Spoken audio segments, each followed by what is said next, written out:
Is changing faster than ever.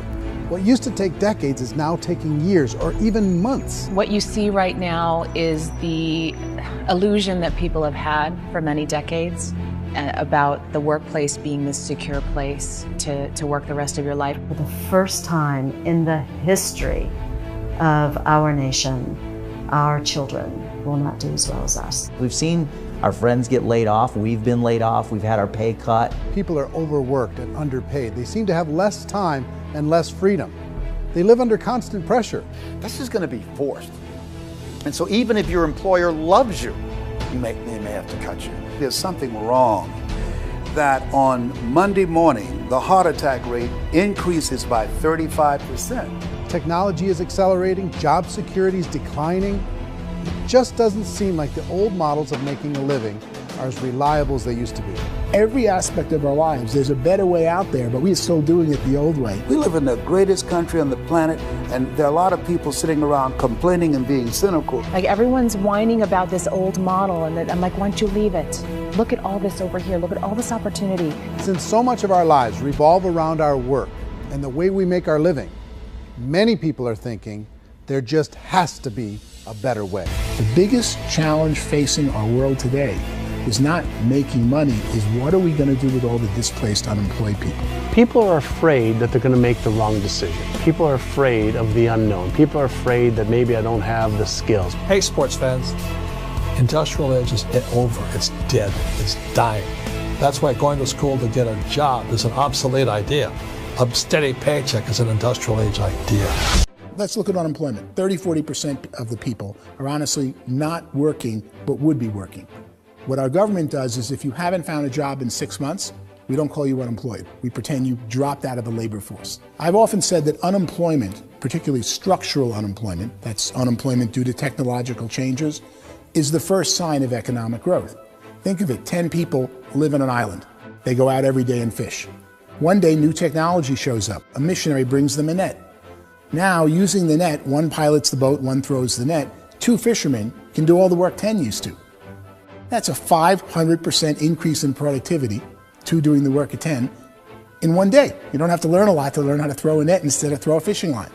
The island's got a big problem, 80% unemployment. But the island still has all the wealth of the fish because the 2 people produce as much fish as 10 did.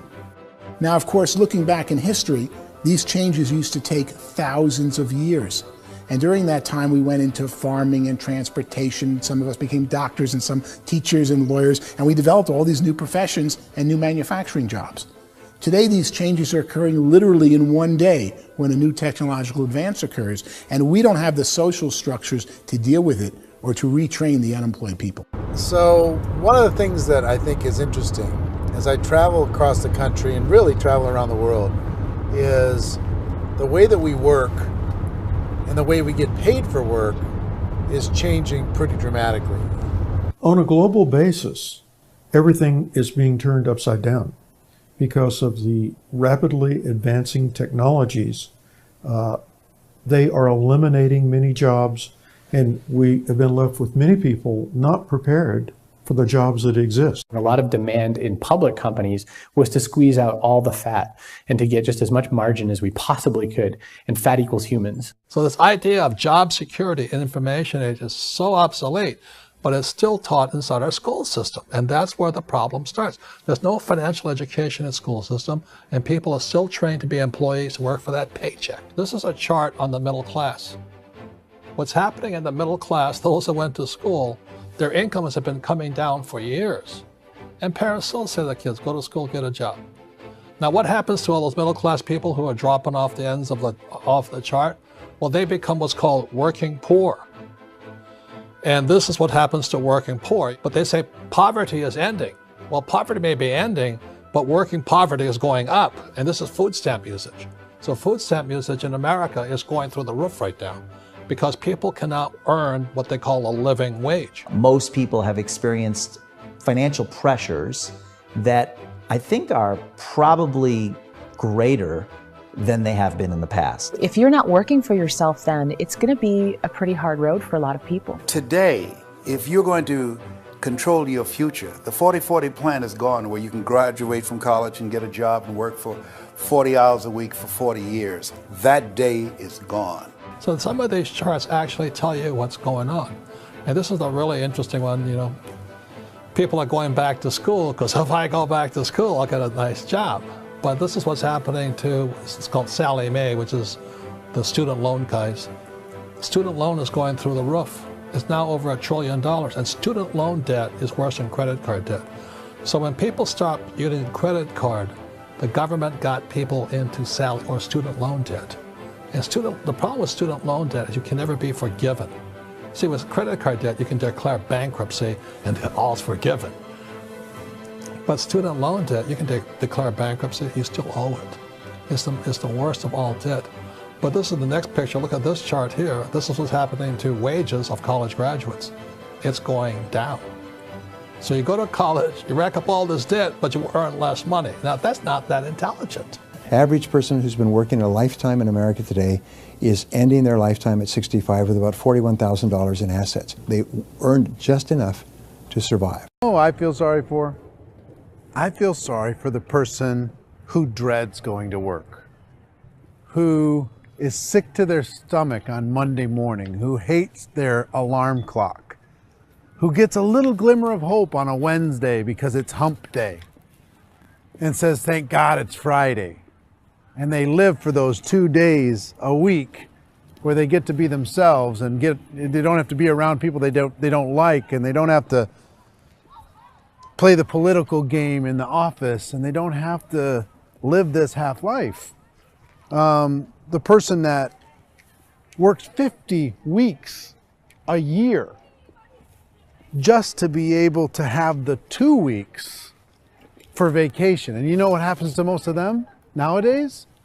They don't have a vacation. They have a staycation. They have time off of work, but they don't get to go where they want to go because they're overextended. They've got all this debt. They got all this situation. They hate their alarm clock. They can't sleep until they're done. They have to spend most of their life in traffic. I feel sorry for that group of people because there's a better way. They just don't know it. The basis for their life is worry. I'm worried, you know, maybe I'll get fired. I'm worried maybe my company will go out of business. I'm worried I can't keep spinning the plates on paying the bills. I'm worried about how do I send my kids to college. I'm worried, what if the transmission of my car breaks? That's, you know, 2 or 3, I can't fix it. People live in a sea of worry, and it eats at them. Those signs that people held up during the Depression didn't say looking for gainful employment in a cubicle. It said looking for work. Work is what we're looking for. Job is just a unit of measurement. Work is what we're going after. It's time to look in the mirror and say, it's not the economy, it's my economy. It's my little world of where I am. I need to improve. I'm not going to wait for the economy to come back because, frankly, the economy is doing great in this country. So here's the question. What do you think would give you the best chance to move up and get to the top 10%, the top 5%, the top 1% and beyond? In my opinion, and in the opinion of many, many experts, the answer is to become an entrepreneur, to become your own boss. The other status symbol really increasingly is lifestyle. And people can own their own business, maybe even work out of their house. That, I tell you, people admire that, like, gosh, I wish I could do that. The spirit of the entrepreneur is to be a risk taker and to be resourceful and unstoppable and to have a vision of yourself beyond where you are and not willing to settle for life as it is. Think about the great entrepreneurs. They're visionary. They have heart. They're willing to do today what others won't so they can do tomorrow what others can't. Personally, I don't think of the new economy, the old economy. I create my own economy. The entrepreneur's in control. I decide what the economy is going to be like. In the world of entrepreneurship, there are no limits. You can make as much as you want, depending on how much you want to work and how smart you are and how great a team you put together. Why in America, where anyone could be anything, would people want to give up their freedom and become effectively a modern-day slave, told shut up and be here every morning at 7:30, leave at 5:30, and do what I tell you? If people decide to become an entrepreneur and work for themselves, they have some traditional options, but they're riskier than you might think. Any kind of a retail business, retail build-outs is extremely expensive. even just these small little yogurt stores where they're putting little yogurt machines and you get all the different flavors, you're spending $200,000, $300,000, $400,000 to open a yogurt shop. I would love to buy a Dunkin' Donuts, but it's $500,000 or so to start. I don't quite have that just in case money. Risk you can lose it all, and most guys do 2 or 3 times, and even big guys like Branson, because I'm such a fan of his, half his companies don't work. If you make $1 million, your problems are going to go. If you make $1 billion, your problems are really going to go. Just the opposite. You and I know when you're making $1 million, you get $1 million responsibilities. You make $1 billion, you got 1,000 times $1 million responsibilities. And most people say, I'd love to be my own boss. 70% of Americans would love to be their own boss, according to recent polls. But they don't know how to get there. Because what are you going to do? One, you could buy an existing business. If somebody's selling an existing business, you have to ask why. Usually because it's probably hard. It's probably not making as much money as they hope. 2, they could buy a franchise. A little less risk, proven system, but it's expensive to be able to do that. 3, they could start something from scratch. And that's where a lot of people feel like, I don't have the chops to do it. I don't have the money. I don't have the product idea. I don't have the expertise. I don't have whatever it's going to take to be able to get there, and I can't risk my family to do it. So 4th, they could become an investor. A lot of people in this town invest to try and figure out a way, but you got to be pretty smart with that game too, right? Venture capitalists, who are the very best and most sophisticated in investing in new breakthrough businesses, make it on 1 out of 11. That means 10 out of 11 are mediocre or fail. Most of them fail. That's the risk there. An angel investor is lucky to get 1 out of 15 or 20. A business is a team sport. Like, I have to have accountants, I have to have engineers, I have to have systems designers, I have to have sales, marketing, I have to have accounting, I have to have mission statements, I have to have legal and all that. The average Joe Schmo, even me, I go out there, I don't have the skills to put a business together. I think the bottom line for the 4 traditional options is they take money, sometimes a lot of it. They take expertise, and they take time. All of that adds up to just too much risk for most people. I bought a business from somebody else and it was a lot of work. And you start wondering, what did I just buy? Because I guess ultimately I own your email list and I just overpaid for it. People that start their own business, they spend a lot of money, they spend a lot of time, a lot of effort to get things started. And the more you invest on the upfront, the harder you typically work at it. I can tell you what the success rate is of a restaurant. What is it? They're crazy enough. About 90% of them fail. About 90%, in how quickly? Year or less. Wow. And if we're talking non-franchise, we're talking franchise, Sure. That's totally different. Yeah. But our students aren't getting franchise restaurants. You got to invest big money. Exactly. And with someone like McDonald's, you've had to work with the company for a long period of time, really know the Even have a chance at investing $1 million. have a chance, and it's a slim chance. What if there was a way that you had all the proven aspects, the comfort aspects, and you could still control your own life? What if there was both? In other words, you didn't have to create everything from scratch. You didn't have to be a super leader. All you had to do, what if there was a proven product already? You didn't have to create the product. And there's a proven system already, proven training already. Everything except an employer. That was the only thing that you didn't have. Do you think more people would be open to working for themselves in that environment?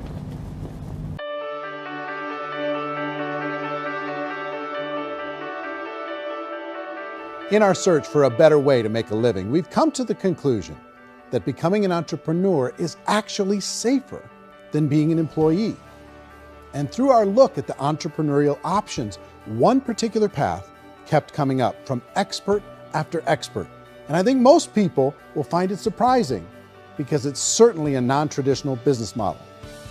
That model is for people to start their own business and become an entrepreneur through the creation of a network marketing business. Some people call it direct selling because the product is being sold directly from the manufacturer to the end consumer, cutting out the middlemen. Other people call it multi-level marketing, or MLM, because there are multiple levels of commissions paid. The most common term today is network marketing, because network marketing best describes using a large group of independent distributors, independent entrepreneurs, to move a product or service more efficiently. So my friend here, Donald Trump, and I, we always write about the network marketing industry. And the reason we support the network marketing industry is because it really is a business school for entrepreneurs. Because most people come out of school looking for a paycheck. Oh, that's terrible. I went to network marketing like that. I think if it didn't exist, we should invent it. It is that good. When we see multi-billionaires adding network marketing companies to their portfolio of companies, that would be a clue. When we see people who are very famous authors and very famous business people endorsing the industry, that would be a clue. These network marketing companies aren't $50 million companies, they're billions and billions of dollars. They lead the stock market, they're major companies. When we're going to get it? You know, and you're going to school to work for a paycheck, but if you want to be rich, be an entrepreneur, and network marketing gives you the spirit to be an entrepreneur. A traditional company will spend up to 50% of their total revenue on marketing. Network marketing companies use a different approach. Instead of having all that extensive marketing expense, they utilize a network of independent distributors to do the marketing for them. Now, why do they do this? First, because word-of-mouth advertising is so much more effective today than traditional media advertising. Second, some products need to be explained or demonstrated, and an independent salesperson can do that more effectively than an ad campaign. Third, it's completely efficient. The company only pays for the marketing of their product if a sale happens and not before. 85% of all buying decisions in our society are made as a result of word of mouth or reputation. We're recommending things to each other all the time. You know, who's your dentist? Who's your doctor? Who's your lawyer? What detergent, are you using? What legal system are you using? What product are you using? We're talking to each other about the things that we love anyway. Matter of fact, network marketing can educate consumers probably better than any other form of marketing. It certainly can do better than advertising because advertising usually has a certain hype to it and you can only get limited information. So, network marketing trumps advertising. This is the marketing arm of the company. There's not money being wasted on bricks and mortar. There's not money being wasted on inventory that's sitting stagnant somewhere. There's not of employees standing around that don't have customers. These are people that are going to connect with customers. These companies allow people to become independent distributors for extremely low cost and with no minimum time or sales quota. Essentially, they own their own business and can provide as much or as little sales as they choose. In other words, the distributor gets all the benefits of traditional business ownership without the risk. The advantage of network marketing is the ease of entry, the low risk, and the low startup cost, because almost everything else has very high risk. You can get in for a minimal investment. You're buying into a system that's already been proven, products or services that have been proven to work. The keys to network marketing is providing an opportunity for the masses to get involved. Providing an opportunity for the average person who doesn't have the resources to start their own business. Network marketing is the only industry that doesn't say your past determines your future. It looks at your past and says, okay, now what can we train you to do so you can have a great future?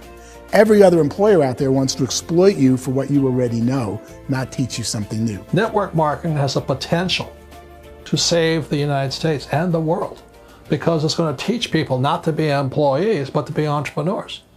According to the Direct Selling Association, if you add up all the network marketing companies around the world, they combine to do over $178 billion a year in retail sales.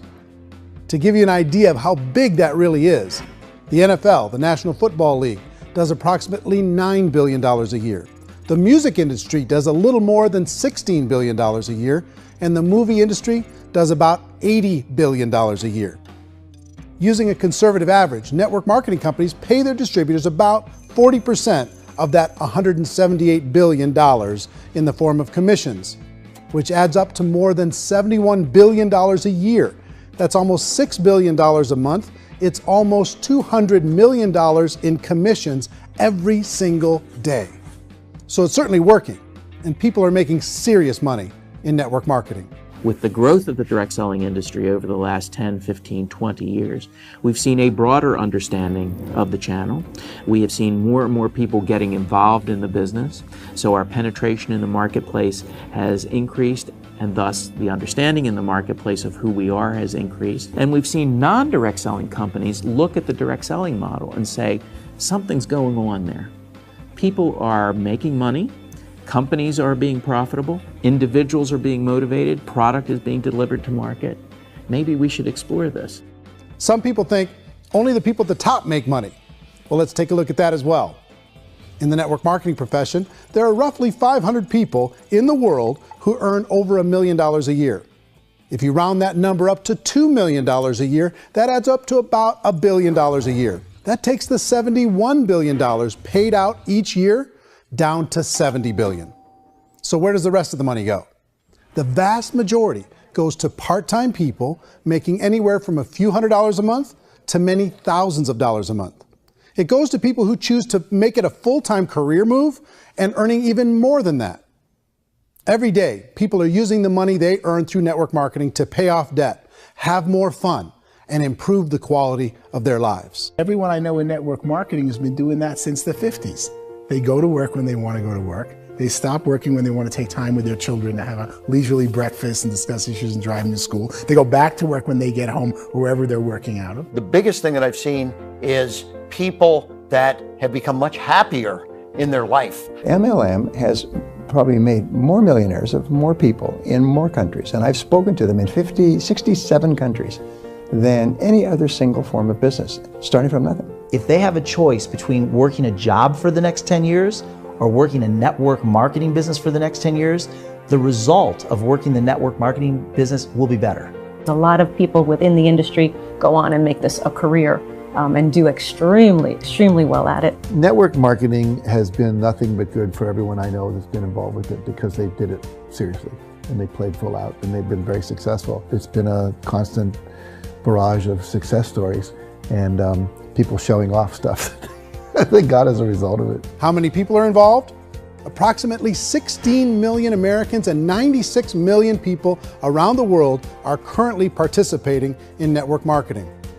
And in a recent poll, 82% of those people report a good, very good, or excellent experience with network marketing. So people are happy. So I've taken a look at the network marketing profession and really tried to understand why so many people are confused as to the validity of this as a business.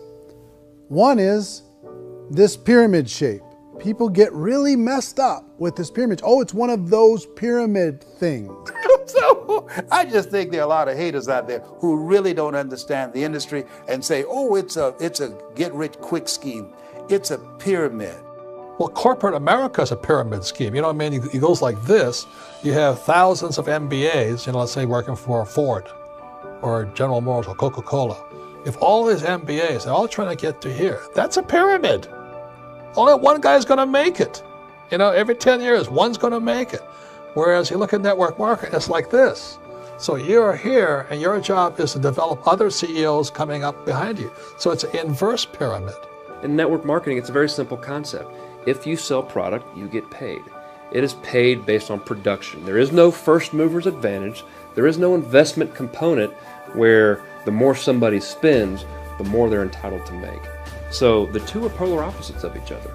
It doesn't matter what shape the company is or the compensation plan is shaped, whether it's a circle or a pyramid or a triangle or a trapezoid, it doesn't matter. If compensation is coming primarily from recruitment, then you've got a problem. On the other hand, if an operation is basing their compensation to participants on the basis of sales, even when those sales are generated by people you've recruited, well, then you're a perfectly legitimate enterprise. That's the legal test, it's the practical test. Light years better for people starting today than it was even 5 years ago. I think it's more widely accepted now, and people understand it is a business. It is being an entrepreneur. It is being a business owner. Our belief system is based upon our evaluation of something. And frequently, if we reevaluate a situation, our belief about that situation will change. The industry has changed and it's grown up. It's totally transformed. You've got young people today that have grown up with social media, and they understand networks. They understand how people are connected through technology. and they understand how money flows through those networks.